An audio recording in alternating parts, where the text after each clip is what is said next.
Wow, I've been on mute all that time. Hey everybody, welcome back. Well, we're not gonna stop and start up again. Hey, Fear Monarch, thank you. Good to see you. I did. Awesome. Here we go. Thank you. Now we can start the show. This is why I say, Pika, you're not allowed to touch the buttons. I mean, what the heck, Pika? Jeekers, Jack. Thank you very much. Yeah, and thank you for letting me know, Fear Monarch, out there, that we had a bonk. All right. Yeah, so we are the Sunday new release review show day. Yeah, flummoxed now. Well, yeah, like as I was saying, I brought snacks. We got Oreos, we've got Chips Ahoy, we've got the last of the chocolate truffles of the holiday candy, of the Christmas candy. I got a big ass hot chocolate. And now we can get started. We're talking about our hobby. It's you have to put a disclaimer in there. Don't worry, the audio, the moron figures out he's had the mute button on at minute 4. Oh boy. You know, the worst things can happen. You could have gone the entire hour. Or I've done that. If every YouTube content creator has done something like this, if this is the worst that happens, then I'm blessed and grateful. I have shot, so you look down and you're like, oh gosh, it's been on mute the entire time.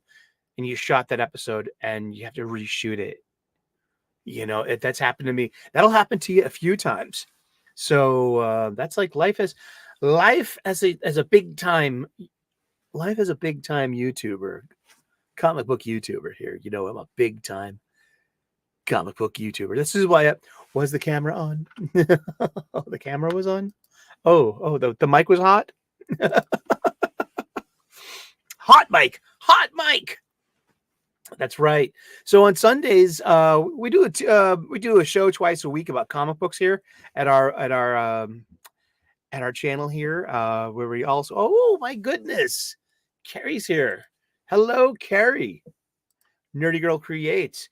Now we can break out the nice china and the crystal glasses and make it classy in here. Good to see everyone out there. Yeah, so we on Sundays we review new comic books. I go to the local comic book shop every Wednesday. This is the ubiquitous brown paper flat bag that I get from my local comic book shop. Sometimes you get a plastic bag, such as this, the free comic book. Yeah, I love this, and I use this for my supplies. This is full of bags and boards and pre-boarded bags. You know, it's good to have, it's good to have supplies. And I get all my supplies at my local comic book shop, my LCS. I spend my money there and give them the patronage that they need. Remember, your local comic book shop is a local business, and it made it through lockdown 2020. Also, your local comic book shop, your LCS, it's an independent bookstore. It is. So I go to my local comic book shop every Wednesday. I get new releases. This week we only got 3 new floppies, and we'll see what's in the bag at the end of the show. But also, I got a package from a local comic book shop. That's right. I live in the Boston area, and I am blessed with, no lie, 8 different local comic book shops within striking distance of the Fortress of Solitude. And that's just by bus and light rail and the subway. You know what I mean? Just within an hour, you can go to any of 8 local comic book shops. I can probably find anything I need. I've earned a 9th one. Yes. And if you yourself, you don't have a local comic book shop around your area, you could be your own mailbox away from having your own local comic book shop. Talk to Yule Carter at Fantastic Comics of Berkeley, California. You can find his deets in the description. You can find his contact information there for Twitter and YouTube. He has got a great show every Tuesday, 8 p.m. U.S. Pacific, and he's a comic shop owner that loves comic books. So he's a friend of ours. So yeah, hit up Yule Carter. And I've always been satisfied with my purchases from Fantastic Comics. They come in neatly packed in a Gemini mailer. They come within the week that he tells you that they're on their way. And I've been satisfied. And I've got a stack of funny books from Yule Carter at Fantastic Comics. And we'll be showing all the physical copies like we usually do at the end of the show. There are 15 Marvel comic books I read this week. There are 9 different DC comic books that I read this week. And let's say hi to everyone in the chat. Everyone's starting to come in now. That's right. Hello, Derek Cavan. Good to see you. Hey, AL, how's it going? And Nerdy Girl Carrie is correct. Yule is the man. And Fear Monarch. And so, yeah, well, now we can put the nachos out. If people are starting to show up, it's like more people will come if there's punch and pie. That's what Eric Cartman said.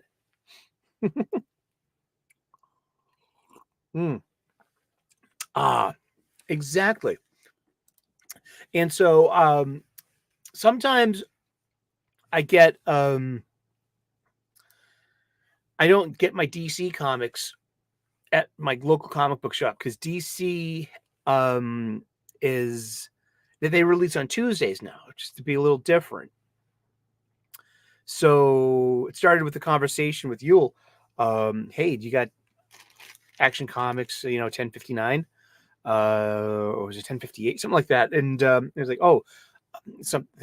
my local comic book shop was out of a few books that I was looking for that week. And I just hit Yule up on a DM, and he was like, yeah, I got that. And then I was asking him a couple of follow-up questions. And he's like, yeah, I got that too. It's like, okay, and now can you look for this in your back issues? Yes, he found, something on my list. And I'm happy to spend money with. I've earned another local comic book shop. Seriously. So it's like, yeah, I shop with Yule. You can too. And this is an unpaid advertisement. He's just a friend of he's a friend. And we should support local comic book shops. They are independent bookstores. I have an independent bookstore. That makes me feel awesome. It makes me feel like an intellectual. You know what I mean? Like cultured, like a patron. That's how. These are the joys of our hobby. With our fandom space filled with outrage, which seems to be all the time. I think we just need to sometimes be able to quiet our minds and maybe just like transcend it and just breathe in and look around and be like, okay, wow, there are a couple of really, really good ones out there. There should be some there should be something out there that you like. Hey, how's it going? Good to see you. Oh, wrong button. Here we go. Hey, there we go. Good to see you. And please hit that like button. That'd be awesome. So yeah, let's get to the reviews, and then we'll talk about the physical copies and the magazine show. The magazine is like Sunday. What's a magazine show? It's not like I'm being clever, but I am usually clever. But a magazine type show was like, Sunday, like 60 Minutes on CBS, or any of the Sunday morning news shows, and or on your FM radio stations, where you would have like the curated rock and roll stuff, like King Biscuit Flower Hour, or the producers curated DJ show of like deep cuts and prog rock and stuff. Like I grew up in Boston here, and we had WBCN 104.1, the Rock of Boston at 104.1 FM. And here's Billy Squire with bring on, rock me tonight. You would be down. That's the video that killed Billy Squire's career. You look back at it now, and it's just like it's nothing but over the top new wave. It's probably a lot of cocaine. Just wow, God bless you. Rock Me Tonight by Billy Squire. We're taking requests here. The request lines are open. That's right. And speaking of, let's get to some of these Marvel comics. We're gonna read this list backwards alphabetically. These are the comics that are in my digital pirate chest. I get every week from a friend who shares with me their digital copies, and it enables this show. But it also it lets me read a huge selection of what's going on with superhero comics, the big two, and occasionally a big another chest full of like Image comics or things, and occasional surprises. And it's like I read Duke #1, which seems to be like about a month or more ago, and that just came out last week, and just everyone's raving about it. And I've been looking forward to hearing people rave about Duke 1 because I liked Duke 1 a lot. It took me by surprise. I didn't buy it though. I don't foresee myself buying Cobra Commander #1 either, which is also written by Joshua Williamson, and this is part of the Energon universe. The event Duke #1 spins directly out of events laid down in Transformers #2. So that's the shared Energon universe. So for me personally, I'm already into it because I'm reading Transformers, but I'm also reading G.I. Joe, A Real American Hero. So I'm kind of, and that's where my heart lies when it comes to G.I. Joe. I'm like, all right, I'm reading some G.I. Joe. Yeah, we had a lot of love for Duke out there. Seriously. Yeah, I do want to see how it goes. And it was interesting. It was captivating. And, and if you've read some Joshua Williamson over on DC Comics, we know that Joshua Williamson can start a story, but can he land it? See, these are the questions we have as fans. I read The Vengeance of Moon Knight #1, which is the immediate follow-up to what Jed MacKay had just ended by killing off Mark Spector and his Moon Knight series. Moon Knight was hugely popular. He got his own Disney Plus show with Oscar Isaac. I don't watch Disney Plus. I don't. Why? They have Star Wars and Marvel programming. Well, I mean, that's probably why too. I mean, like I only got 2 channels. Like when lockdown 2020 happened, I trimmed down all of my services to like what I thought was the barest minimum. And I've stuck with that. And it's been really freeing in a way. I've got Amazon Prime with my subscription. So I get free shipping and a really decent movie network with lots of built-in TV shows that I like. And I can rent movies too if I want to. That's great. And YouTube. I only watch Prime and YouTube. I used to have Hulu and Netflix, and I've never subscribed to Peacock. I've never subscribed to Apple TV, which I heard is really good because I got friends that keep on like, you got to watch Succession, you got to watch For All Mankind, you got to watch this, and I get so many Apple TV suggestions, that's. I heard Void Rivals was good. You're a fan of Void Rivals, AL. I like that. I'm not the biggest fan of the art style. I think it's a bit too, but it is, it is what it is though. I mean, it's I got the first issue though. Was it the first issue? Was the one it was the key issue, I guess. The big ballyhooed one. But yes, and I don't have Disney Plus.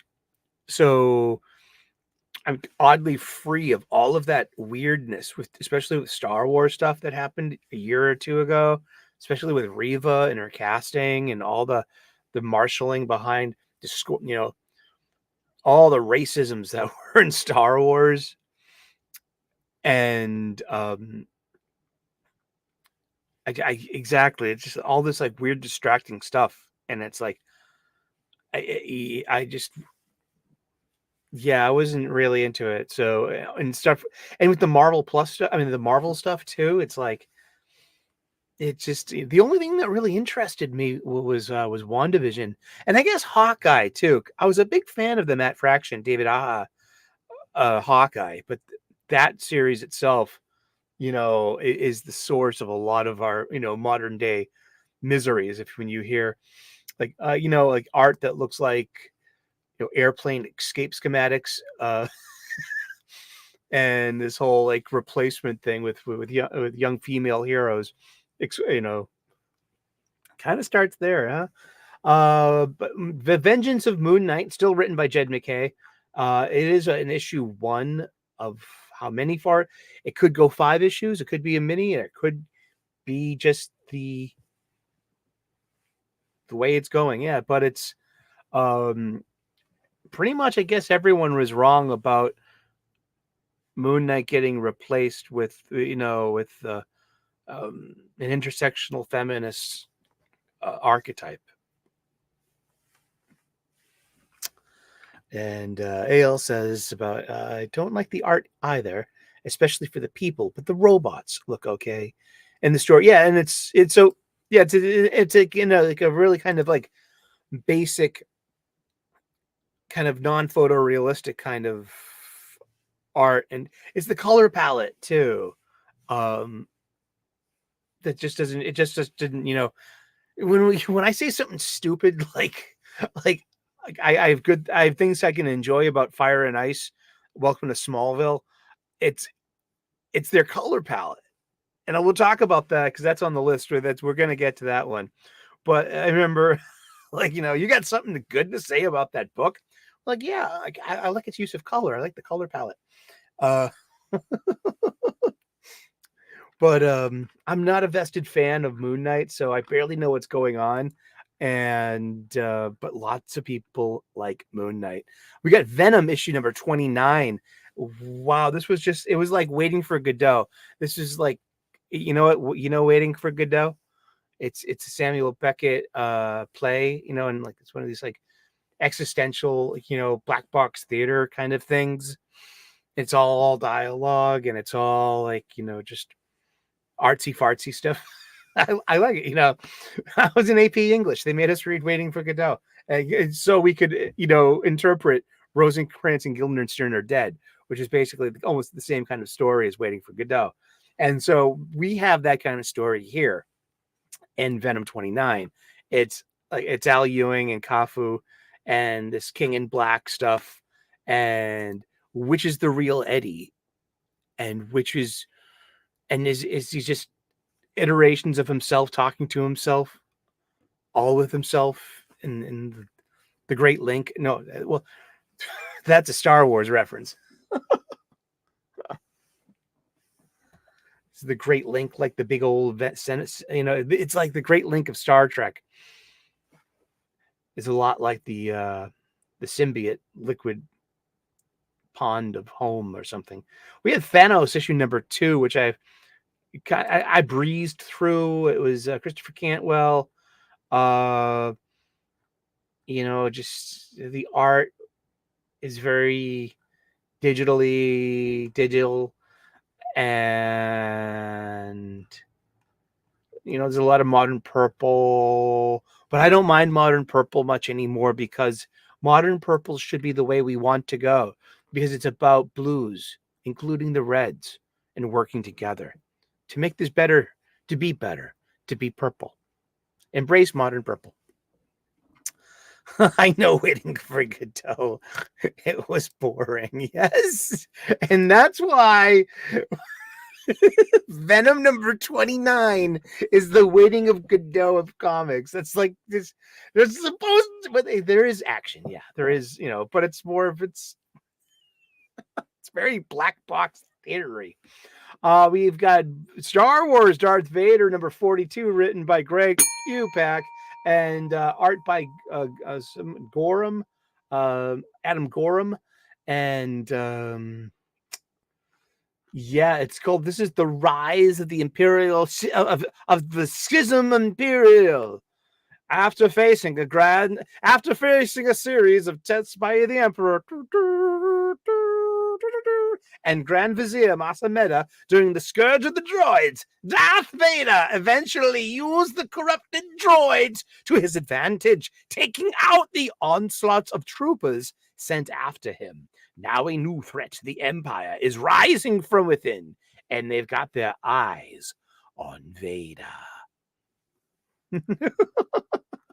And this is like, it's got the character known as Pride. This is Enric Pride, and I think he's like a colonel or something. I can't even see what's his lieutenant. He's a lieutenant and this is the guy that grows up to be the Allegiant Admiral Pride, that of the Rise of Skywalker.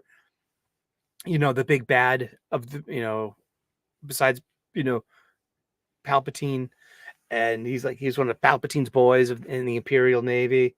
They go way back. But yeah, I mean, I read all those Dark Droids. I read all those Dark Droids. I still can't tell you what happened. I don't know. I read them all 29 of these Star Wars issues that range from decent to shitty. Imagine if you bought them all and their variant covers. And some of these variant covers are really cool looking. They look like action figure blister packs. And I love that. And I would totally buy all of those. Just I don't want to buy shitty Star Wars books. I want to buy good Star Wars books. I want to. Been very picky about what I buy. Now here's actually, okay. Let's talk about Disney Star Wars for a moment, all right? Because I am a Star Wars veteran. This is true. I'm a G1 Star Wars fan. I was knee deep in the snows of Hoth, and we didn't know what was going to happen to Han, to Luke, to Leia, our new friends such as Boba Fett, Bosk, IG-88, and Yoda.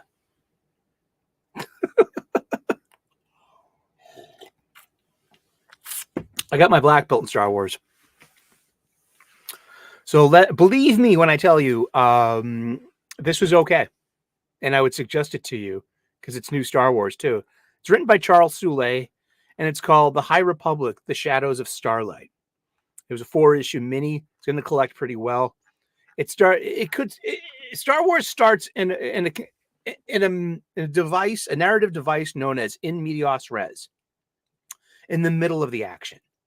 So as a Star Wars fan, you should be able to drop in medias res to any of these tales and get caught up real quick. PDQ, pretty darn quick, especially with the simulated crawl, the info dump page.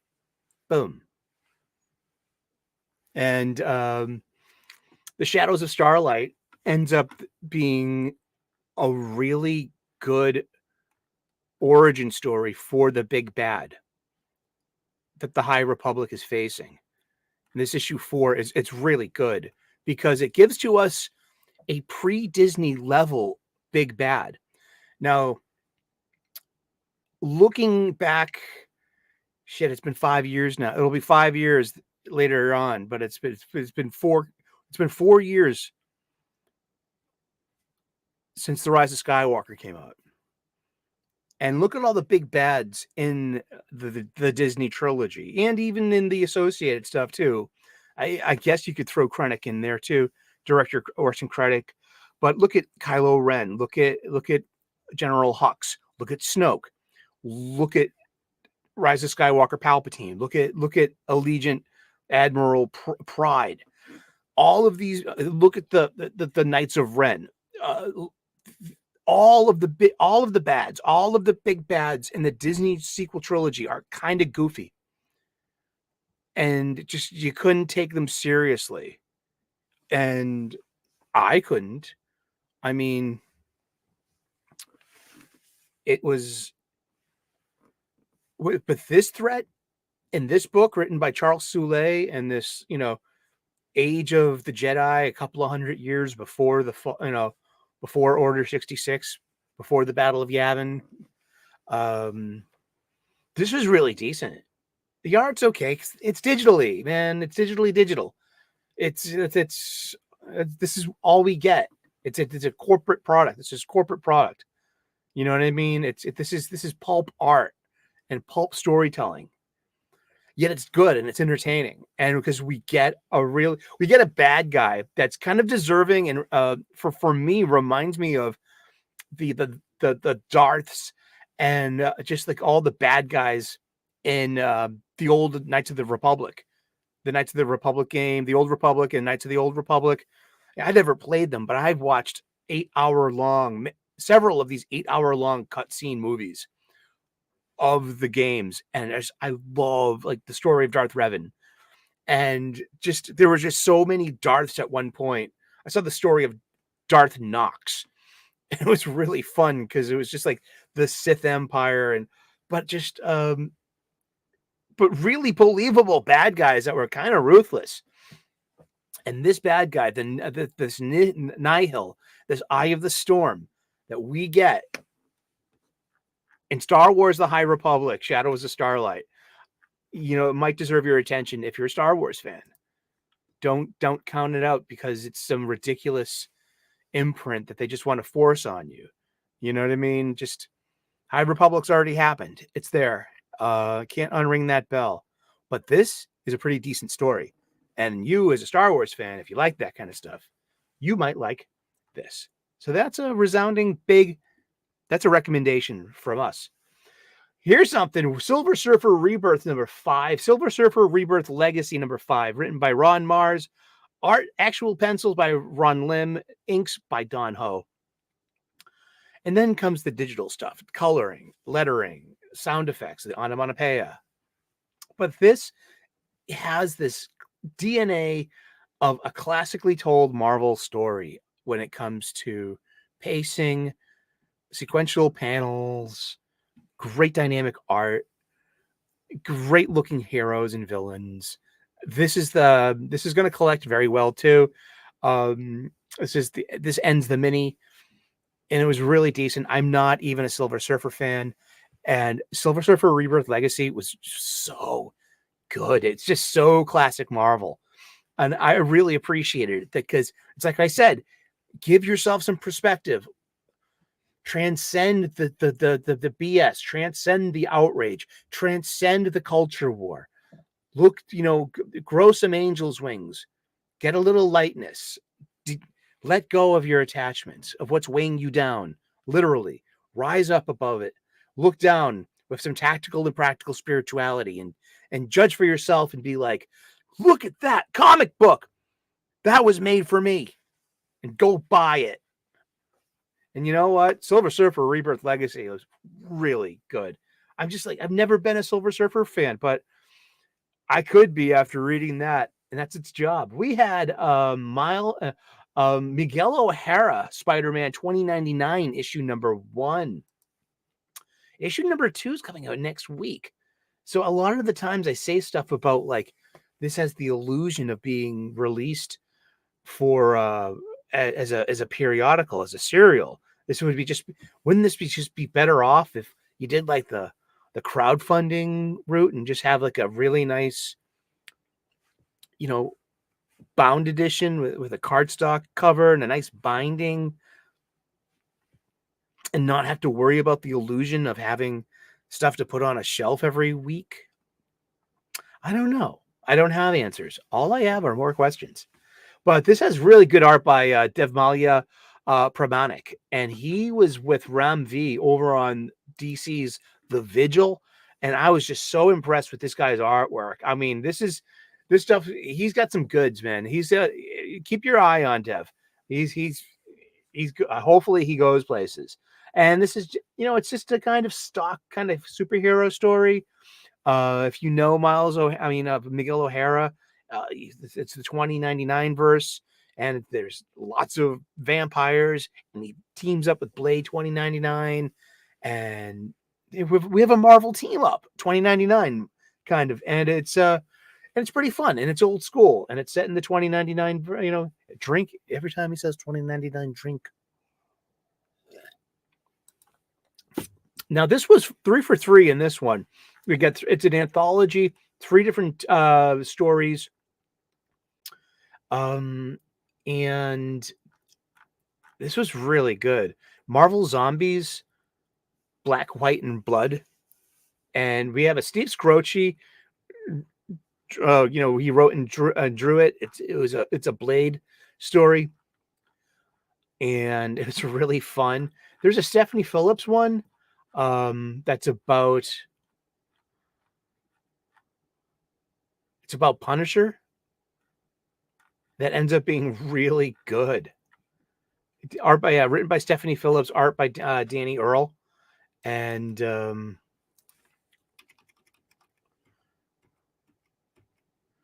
then there's Shauna of the Dead, Mary Sangiovanni with Stefano Landi, which ended up being it's a Khazar and Shauna and the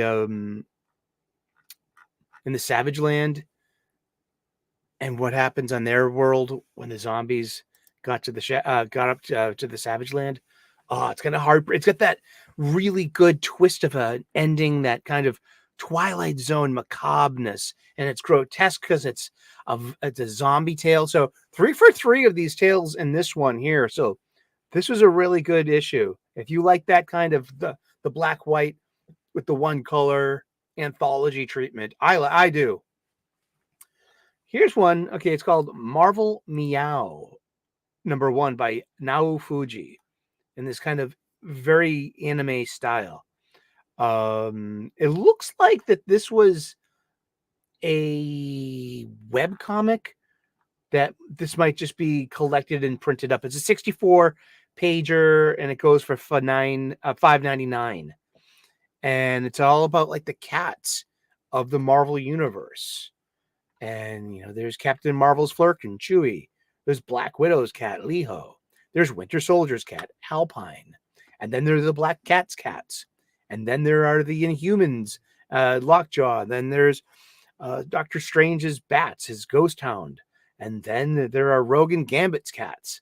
And then there's Jeff the shark. And then there's Alligator Loki. And then there's Pizza Dog. And but it's about it's a lot of show don't tell. It's very light in the dialogue. It's very cutesy anime inspired, Japanese artist. And it's all about cats. It's Marvel cats. It is.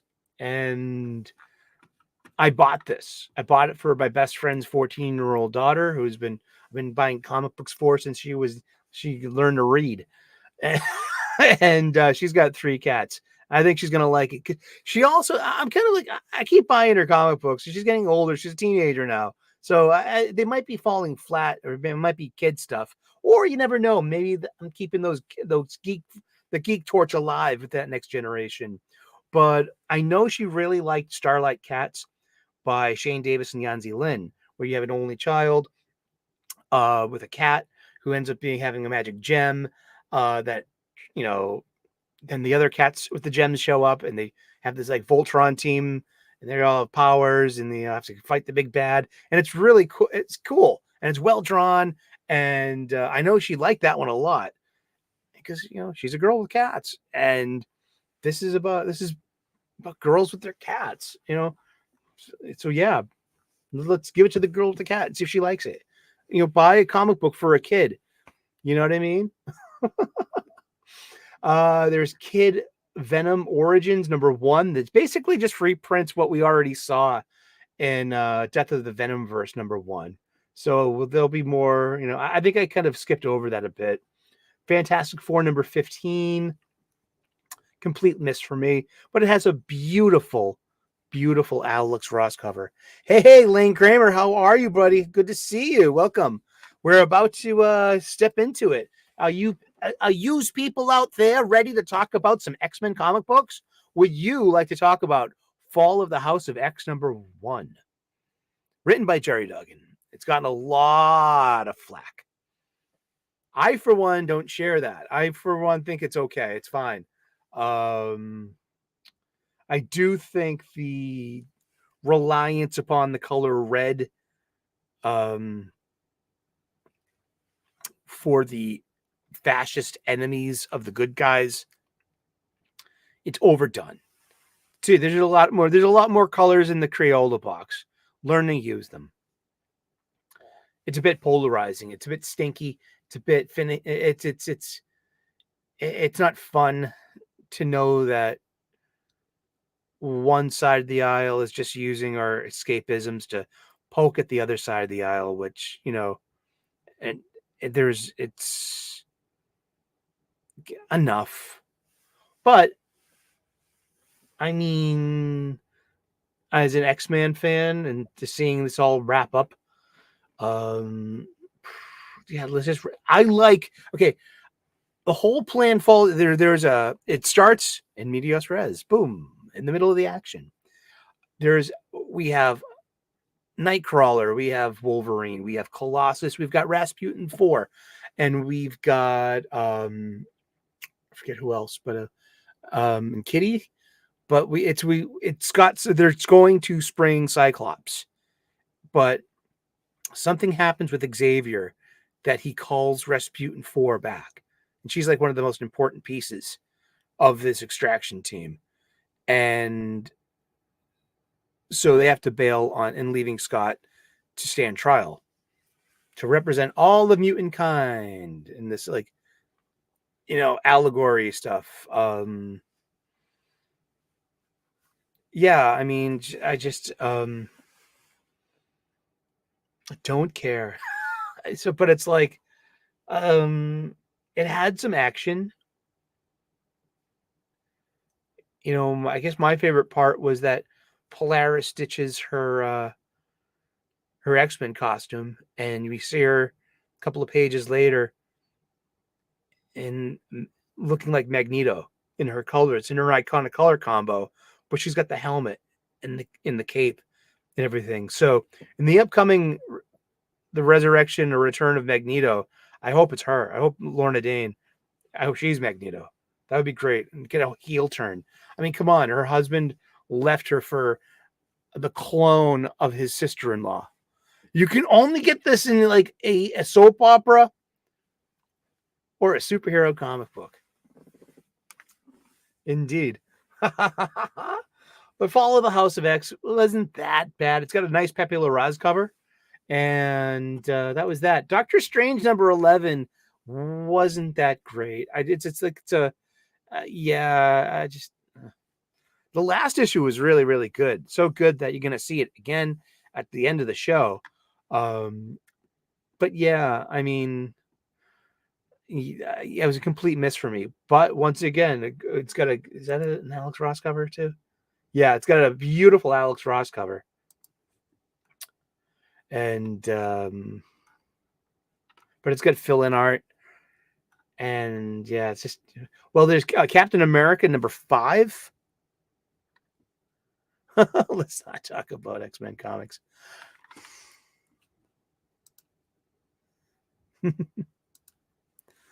And Captain America number 5. This is by J. Michael Straczynski. Usually with Jesus Saez, but there's been pickup artists for the past 2 issues. Major miss for me. Yeah, nah. Yeah, huh? That's okay. It's all right. I mean, it's lots of people like Captain America, and I'm just not feeling it. That's okay. It's what I was feeling though was it's called Beware the Planet of the Apes, and from the 20th Century Studios imprint, and it's a prequel to the original film. And so it's like it's got some really good retro style art in it, and it fits in with the original movies with Charlton Heston or James Franciscus, those ones, and it works for me because I don't like the Tim Burton verse. It's just not, or anything. There's like, isn't like the newest stuff independent of both? Like, are there any new Planet of the Apes fans out there? Is it still a continuation of that Mark Wahlberg movie with Helena Bonham Carter, and it was directed by Tim Burton? Because that spawned a universe. But as the newest stuff, because they still do Planet of the Apes movies, is it still like is it that its own universe? Let me know. We might have a teaser. Yes. Ooh. That would be cool. But I liked the Beware the Planet of the Apes. That was fun. I like fun in a comic book.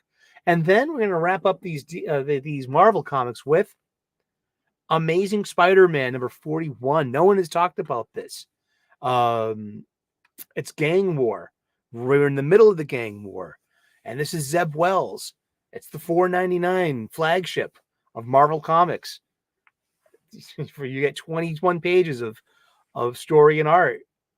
22 pages of art with the cover.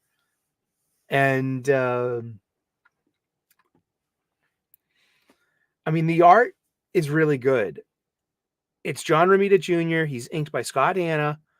And then comes a lot of the digital malarkey. And some of these onomatopoeia that they're dropping on top of John Romita's art just looks a little weird and sometimes a little misplaced. And I don't know how to describe it, but so Carrie's saying that no, it continues the James Franco movie. Oh, so the James Franco movie was a brand new iteration. We're on our third iteration of this. Okay. Good to know. But yeah, so there are a couple of panels which, like, Kingpin looks rough. It's Typhoid Mary looks rough. With She-Hulk looks especially rough. Yet, Yule was saying this on his show last week, that John Romita Jr. does things in the old Marvel style that we're never going to see again, that younger artists are not doing anymore, that he's like the last of a dying breed that knows how to write a well-paced Marvel book like Amazing Spider-Man, about how to take a script and visualize it in terms of camera shots and setups and in action and composition. I mean, the Marvel way. Seriously. And that, so even though I know some of the renditions of these characters were a little rough in this issue number 41, I still like it. I still like John Romita Jr.'s style, and I have for over 40 years. He's been drawing Amazing Spider-Man intermittently over 40 years. I've grown up,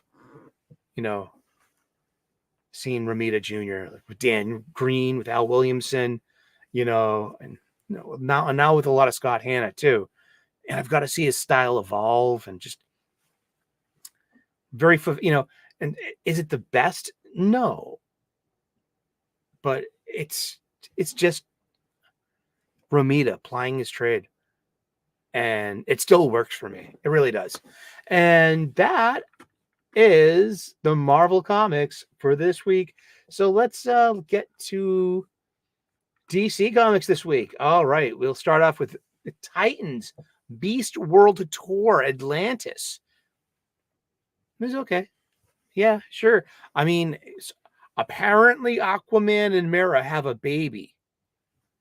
Daughter. Andy. And she's got powers. And yeah. Apparently she was the Aqua Girl of Future State. So this shouldn't come as a surprise to me. But I forgot about Future State. I kind of just like, I think memory hold all that shit. I just like what does it matter? Nothing matters when it comes to DC Comics. You know what I mean? So there, does Andrea the Aqua Baby replace Arthur Jr.? Did Arthur Jr. still exist? Because Arthur Jr. was a Black Lantern. I mean, so does that still stand? You know, Carrie's right. Yeah, we forgot all about Future State. That's right. Oh, hot chocolate.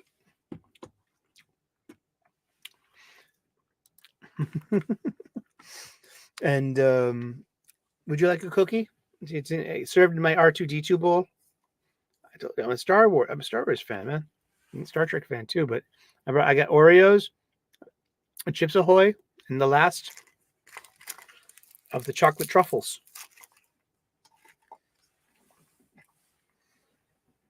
Take this, brother. May it serve you well.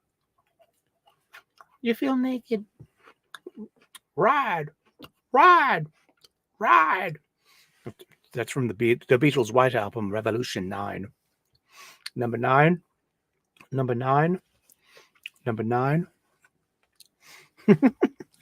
Thank you very much.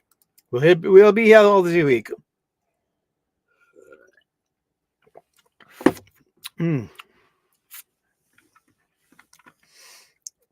Now John can be interested in anyone he wants to be. Remember. Sure. I mean, like I got no skin in that game.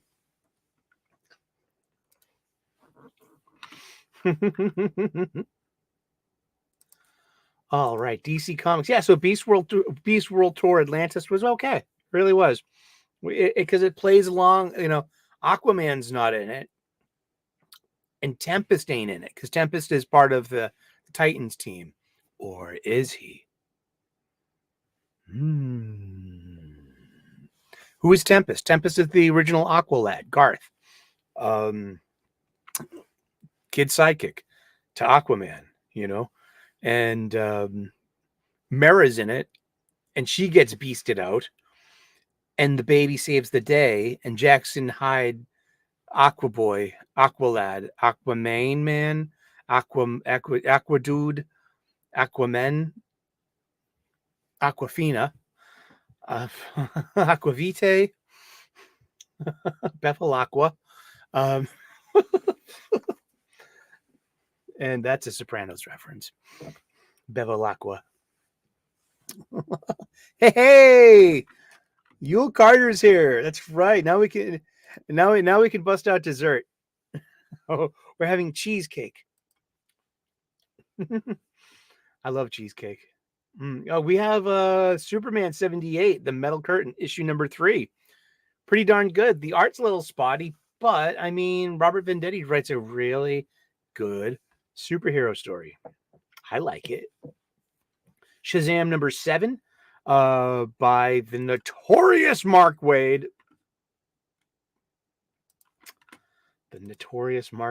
And excuse me. I don't really have an opinion on the Mark Waid foolishness. Why? Because I'm an Ethan Van Sciver fan. And I don't take him that seriously. So why would I take Mark Waid that seriously?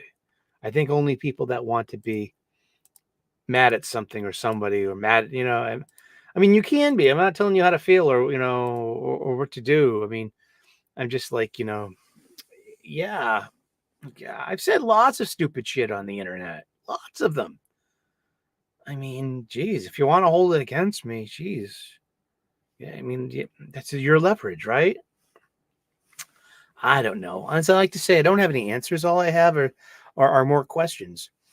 And but this is art by Goran Sudzuka, but it's just all the digital stuff. This is very digitally digital, and it's a turnoff for me eventually.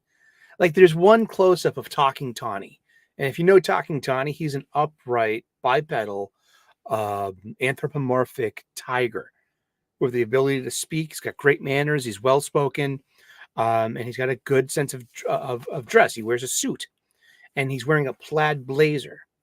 And the plaid design on the blazer is congruent from collar to hem on the bottom of the jacket. It's just a digital filter. It's a design filter.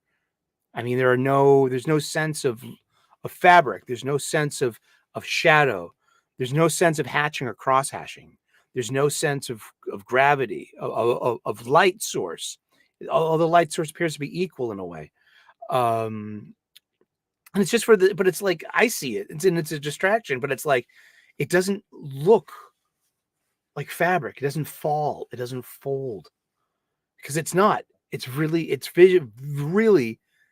visually flat to my eye, and it's just like, it just takes away from the experience. You know what I mean? It's a distraction. Here's a good one. If you're not reading it, maybe like give a book a chance. It's G. Willow Wilson's Poison Ivy, and number 18. It's really interesting. She's in Slaughter Swamp of Gotham. She's kind of teaming up with Killer Croc and Solomon Grundy, and everything's working. And it's macabre. It's grotesque. It's pretty darn good. And I love the cover art to this too, because if that's a digital filter, then that's come a long way. Let's see.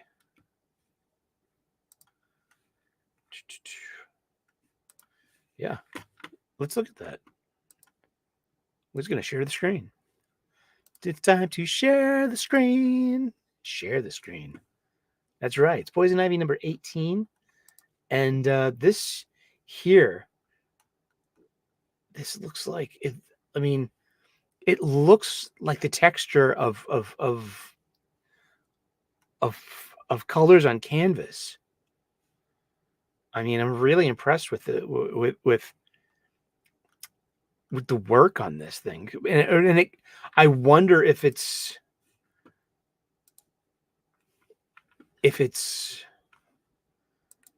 digital, because if so, then that's cover me impressed. Her name's Jessica Fong, who did the cover art. And yeah, I mean, I'm just really impressed with that cover. I like that cover a lot. Yeah. Every picture tells a story, don't it? Yeah. What's a story, don't it? Is it Boston cream? Is it honey dips? But Poison Ivy 18, yeah, I've been reading it a couple of issues in a row now.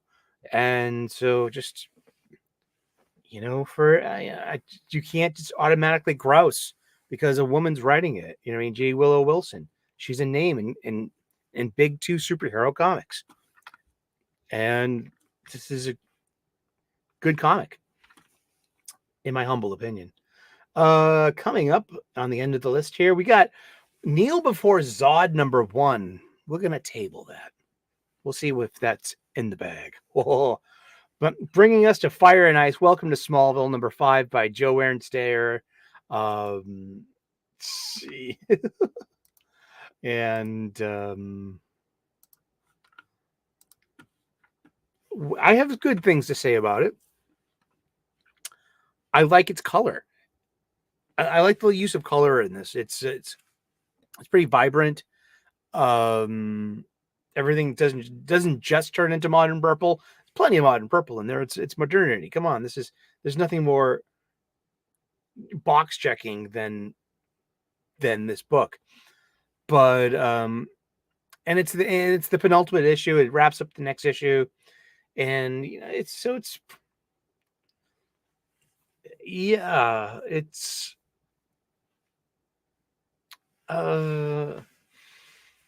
I don't know. I just kind of hit a wall. I had nothing good to say about this. You know, I mean, just, yeah, it's kind of bad. But that's okay. I mean, there are plenty of bad comics in this world. Blue Beetle number 5 of 6. It's pretty decent. But it's very modern. It's very digital by art wise, color wise, everything, you know. So it's a very modern looking book.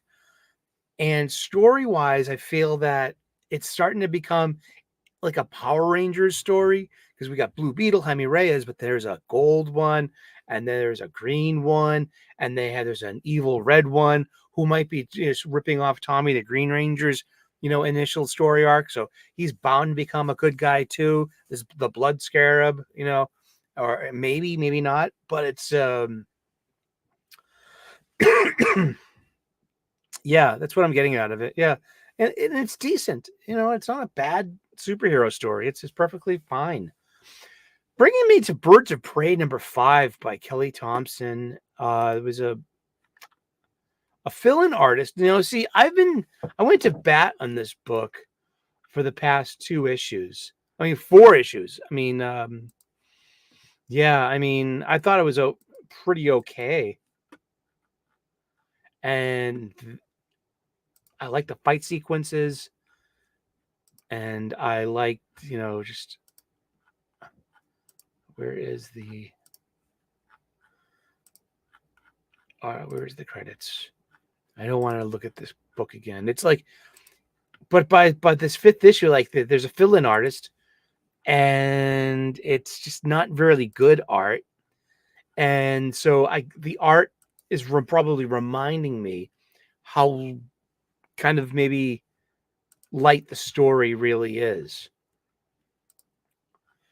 And the whole thing with Dinah and her sister Sin against this big bad, all I can see is a Buffy the Vampire Slayer ripoff. And it reminds me of just like, this is Buffy and Dawn versus Glory in a way. And but it's written by Kelly Thompson, art and colors by Aris Denon, and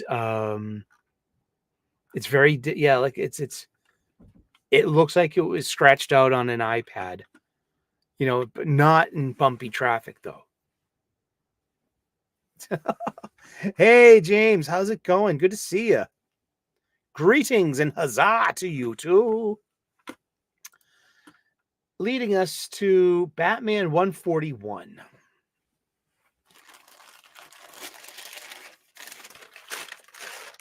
So let's play. What's in the bag? What's in the bag? All right. I only bought 3 comics this week. And like I said, I got this for my best friend's 14-year-old daughter. This is I bought this for this is a Marvel comic book about heroes and their cats, of which I bought for a girl who likes superheroes who has 3 cats. So, and the art's not that bad in it, it's just very manga styled.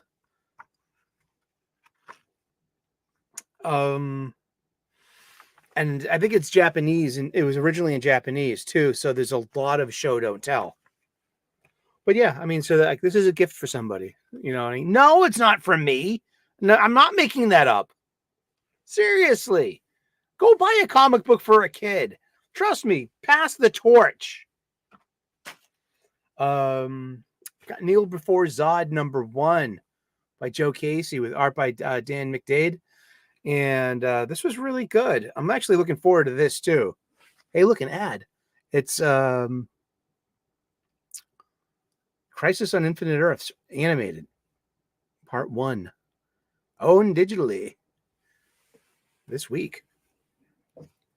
But this is good. It's like I was saying about the Star Wars Shadow of Starlight comic book, about having a really good big bad. This is Zod. And he's ruthless. And this is a really good bad guy. And this makes me want more. I really like this. This is a good way to start a mini. It gets your attention. It gets you interested in it. And it's not just, I guess there are 2 ways to start like a limited series, something that's eventually going to be, made into a trade paperback. And one of it's just that, like, that opening inciting incident thing of Act 1. you know, and then there's a comic book issue that you can write that's going to get the attention of a reader and make them want to tune in again. And this was that. Really like this. This is really good art. Yeah, good pacing. There's just it's some really good storytelling here. I really enjoyed this. It's like there's like this one panel of Zod taking a group. Oh, here it is. I like this moodiness here. Okay, he's on this. Zod is on this Zoom call with the other, with the big wigs who are running the galaxy, and they're questioning Zod's methods and stuff. And he ends the call, and you get that last panel there, his face obscured by shadows, and you see his eyes. It doesn't appear to be a lot there, but story-wise, I mean, I just think this is a really good sequence of panels. For me, I love this. This is great. This page, these 6 panels, I like that. There's something, yeah. That silence is moody. It's good storytelling. So, Batman 141, huh? It was the last copy on new release day. See, I get to my comic book shop about 3 o'clock, maybe 10 past 3 on a Wednesday. Traditional new release day. So they've been open since 11. So they've been open for 4 hours. And they're open on Tuesdays, and they put out DC comics on their shelves on Tuesdays as well. So this was the last issue, the last copy of Batman 141 that they had on the shelf. Now, I know the owner, and I talked to him, and he's like, yeah, I always cover all my pull lists, and then I only get a few for the shelf. Because I asked him, I was like, dude, Amazing Spider-Man always selling out pretty quickly.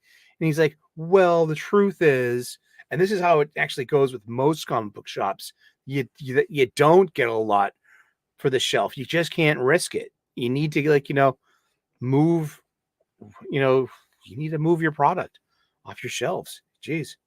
And Joe Casey is a good writer. He's part of Man of Action, who made Ben 10 and Generator X. Ooh, really? That's good. He's also been a guest on Yule Carter's show a few times, too. He's a really interesting guest. And love hearing him talk about comic books. And, but yeah, Batman 141, really good art. I mean, Jorge Jimenez, you look at that Barbara. I mean, she's very pretty. And I love this scene. This is my favorite part of the book. This is the old French thief who mentored Bruce and Dick. And, it's just, they've been reunited. Haven't seen you. Joker kidnaps her. And here, this is actually like one really well orchestrated chase scene after another. This is like wall to wall action. It's Batman versus Zorinar, who put himself into failsafe. So, but I think it kind of ends pretty flat. It's a 3-issue arc, and it ends with Bruce waking up, getting beat. He feels his face. He's like, "Oh, I've been out for how long?" He feels his face. At least a couple of weeks. Wow, the guy's been sleeping a lot. He was asleep. How long was he asleep after Night Terrors? And apparently he's been locked up with Joker, and now he's got to hear Joker's side of the story next in Joker Year 1. Well, at least it's no more Gotham bore. And that's what we got at the comic book shop this week. But we're not done yet. We got a big package from Fantastic Comics in Berkeley, California, from Yule Carter. And we're going to see what's in the bag. What did I get from Yule? I got this bag, first of all. the new comic book bag. It's the free comic book day bag. First Saturday in May. And I like it has no date on it, so you can use this like every year or any time of year too. And the first time Yule sent me something, I kind of ripped it apart, so I fixed it with tape and shit. But I use that to hold my supplies. So I think it looks cute. But yeah, so a couple of things I couldn't get at my local comic book shop. The first thing I did when I got home, I DM'd Yule on the X Twitter. And I was like, hey, do you have this? Do you have that? I was already sold out. He's like, I got that. So it's like, he puts it aside for me. And then I keep throwing him ideas at him. And once it gets to a certain size or amount, we're just like, okay, that's cool. Pull the trigger. And this is the third package I've got from Fantastic Comics of Berkeley, California. His details are in the description if you would like to get your own. That's your business with him. So go to the description of the show and you'll find contact information how to get in touch with Yule Carter and Fantastic Comics. So yeah, I'm really, really thrilled with this. He threw in the Marvel previews. He knows I love Peach Momoko, so this might have something to do with it.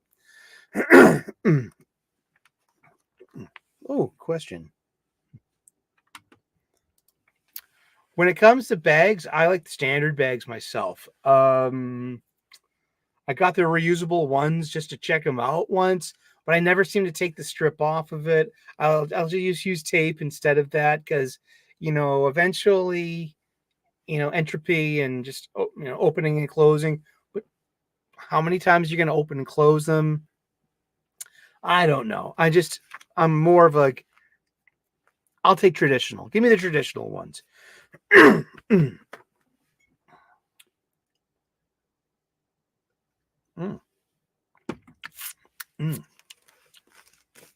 Hot chocolate, not that hot, but still delicious. But yeah, this was nice. I'm gonna put this in the bathroom so I can read stuff. Here. And here's one of those action figure variants. Love those covers. You'll also sent me the Marvel 2024 calendar. I'm going to bring this to work. I need a calendar at work. That'd be cool. And he sent along some 3D glasses too. Because every comic book fan needs some 3D glasses. You do.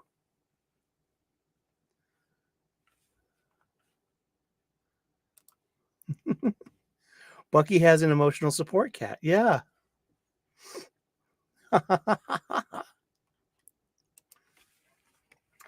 But yeah, it's a calendar and it's swag. It's nice. Let's see. This is one we were going through the big rebox and rebag last year, and I noticed that I was missing this issue. I have every issue of 52, and or I thought I did, and it was a good time to see that. Hey, you are literally missing week 12. Where did it go? Why do I remember buying this? Where, and this 2-page origin of Wonder Woman drawn by Adam Hughes. Look at that art. But yeah, chance if I even find this later, I don't care. As I had the idea and I was like, hey, do you have this issue? And he did. And I was like, okay, I'll get that. So thank you.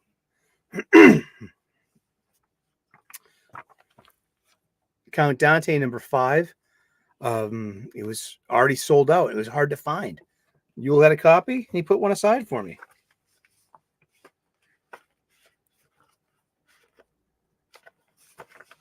These two. Now this is Doctor Strange number 10, which closes an arc that Jed McKay that was doing this. Yeah, Jed McKay and Pascal Ferry's art, and it's about how Doctor Strange finishes his battle with General Strange, and it's actually really, really good as a standalone issue. And look, video game ads. Wow! And I actually bought this already too, Hulk 7, but it's a variant cover, and so Yule had these, the Peach Momoko Nightmare variant covers. So I got them. Yes, please. Nightmare variant by Peach Momoko. Ain't that cool? Love it. With the whole thing of comics being released, DC Comics being released on a on Tuesdays instead of Wednesdays. Sometimes I get to the comic book shop, it's already all sold out. So it's like, Yule, do you have a copy of Action 1060? And he was like, yeah. I was like, oh, you got if you got a variant cover, he was like, yeah, I do. And this is the this is Jorge Jimenez. Yeah. You can tell by his maker's mark at the bottom. See? This is a cardstock variant cover. It costs $1 more. That's okay. And this is really good issue too, because there's a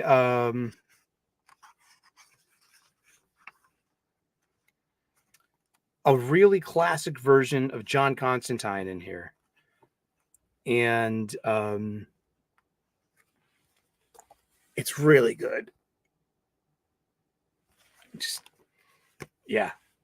very happy I'm very happy to have read this and to gotten this one. You have a Pokemon calendar. Every day is Pikachu Day, at the Boston studios, though. It's either that or it's a whole lot of trouble. And this was sold out, too, at my local comic book shop, issue 7 of Local Man. So now I can go and read the rest of Local Man. I had to put that on hold for a week, a month rather, until I got this. But I had a copy waiting for me on the other side of the country. This is a great comic book, probably the sleeper of last year. And probably my pick of the last year, too, if I had to pick one. Here we have the black and white variant cover of G.I. Joe, A Real American Hero, number 302. This might be a key issue. I think so. Something happens at the end of this book with a character. It's never happened before. And I'm wondering if I don't want to spoil it for anyone. But look at this wonderful Adam Kubert art. And look at all that just hatching and cross hatching. Look at all that line art. Oh wow. Just love. I love being a comic book fan sometimes. But yeah, this is a really entertaining story, and it's really easy to get back into. And it's so funny to be just tuning into a comic that I read 40 years ago as a kid, written by the same guy, Larry Hama. I gotta say, there's just like this weird full circleness, and I love it. But the last page of this story does something, and it makes me think that this could be a key. I'm putting this in a Mylar right now.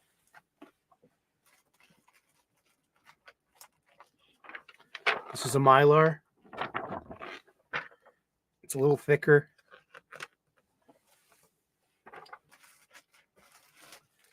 And the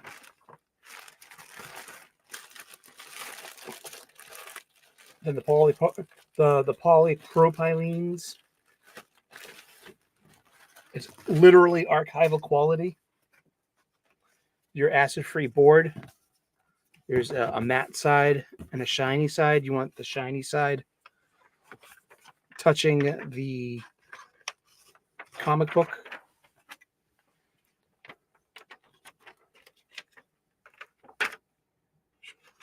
And here we go.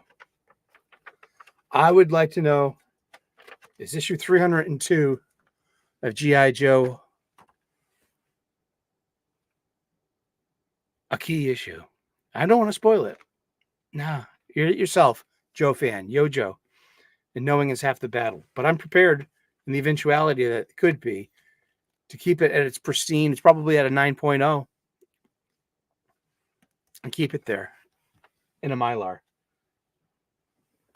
There you go, yo Joe. And this is great because I shared with Yule that like I'm a sucker for these. And do you have any of these? And he did. He came and it was where he said I came across a collection. I might have one of those what ifs you were looking for. Now, What If is a Marvel title. It's from the Bronze Age. I was a kid. I grew up on it. It was on the spinner racks, and I spent plenty of my pocket change on what if stories. Disney Plus has a What If TV show. It's animated, and it stars the here's the beef. Oh my goodness. There he is. The one, the only. Yule Carter of Fantastic Comics of Berkeley, California. That's right. Here, I'll drop his deets. You can get a hold of him. And then you can watch on Tuesdays and then find out who Sunset Sam really is. Yeah, there's his YouTube channel. And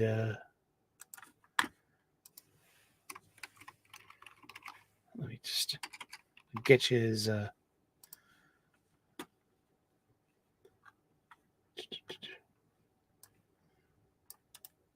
you can get him Fantastic Comics on Twitter or X. And cool. Oh yeah. So I got this. This was a $1 comic book in the age of the 50 center. So this was double the price. And it had an extra story too. But and look, it's got the Columbia 10-speed racer formula, contest. And I love those. And that's what I'm looking for. And wow, I've been reunited with an old friend. I had this when I was a kid. I'm really psyched. This is awesome. And then, unbidden, you'll sent along these two, which are going on the spinner rack. From around that time, this is issue 31 of What If. So this is about later on that year, for the same price. What if Doctor Strange had not become a master of mystic arts? Yeah, it's pretty good. And then we have a video game ad. Here's the beef.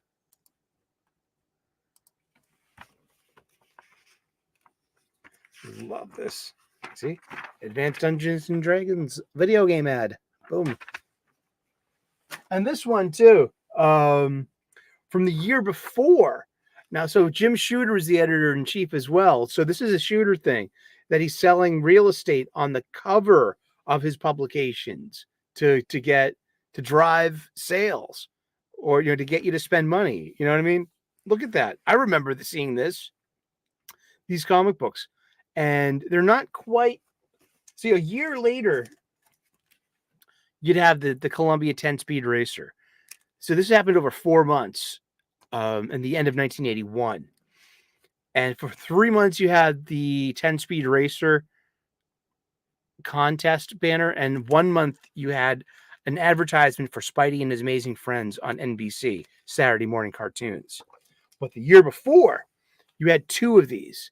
This Marvel comic could be worth $2,500 to you. And also, there was the Toys R Us shopping spree contest. That was also, that was in 1980. 50-cent comic. So Marvel comics were only 50 cents in 1980 and 1981. And this is a reprint of the original X-Men comic of X-Men number 5. Lily didn't tell you, like right here. X-Men number 5, May of 1964. So this is going, these are all going on my spinner rack.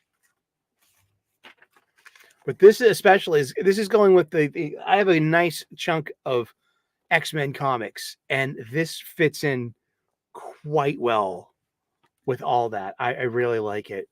This is fun. Thank you so much, Yule Carter, for, you know, for my third wonderful package from Fantastic Comics of Berkeley, California. That's right. Hey, let's wrap up the show. Well, anything to talk about? Do we have any? Do you have anything out there that you want to talk about in the world of comic books? Any issues? Any concerns? Anything culturally viable going on? Like the Star Wars brouhaha that I'm going to ignore because I think it's fake news.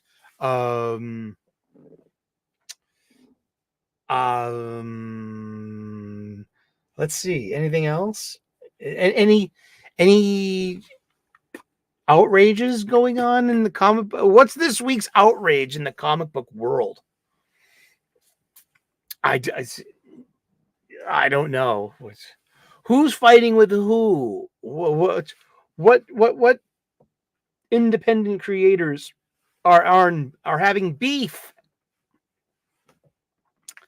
Oh boy, Transformers number 4. I read a preview copy of it. It's amazing. I'm so looking forward to that. It's so good. Oh. And keep them coming too. Yeah, Transformers number 4 is gonna be good. But yeah, so that's about it. That's it for this week. Thank you so very much for tuning in. It's been the new comic book review show for this week, and thank you. Please subscribe. We're about to break 1,300 subscribers. Who will be our 1,301st, putting us over that milestone? And it could be you.